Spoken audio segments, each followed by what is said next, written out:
Yung trabaho mo niyo. Ang tinanong. Natay mapaabot ani pohon. Mahubad ng mga tuig. Natay mapaabot. Ug naabot tay tinanom diri sa pikas. Ang nasaging. Para patapos ang tuig pohon or bulan natay ma-harvest.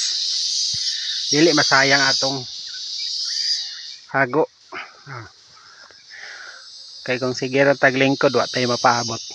Ni trabaho na ko ganina dito sa iyo sa buntag. Dilo ko ang kuan ako ang mga punuan. Iki na siya ubos sa tong naging adlaw man na dito. Diri man na karon. Isayo man ta ganina. Ano ni akong trabaho. Diha na mga side wala pa na nahuman. Hinahinayan ra nato ni no. Ya, kita nyo na wala pa ginahuman. Hinahinay.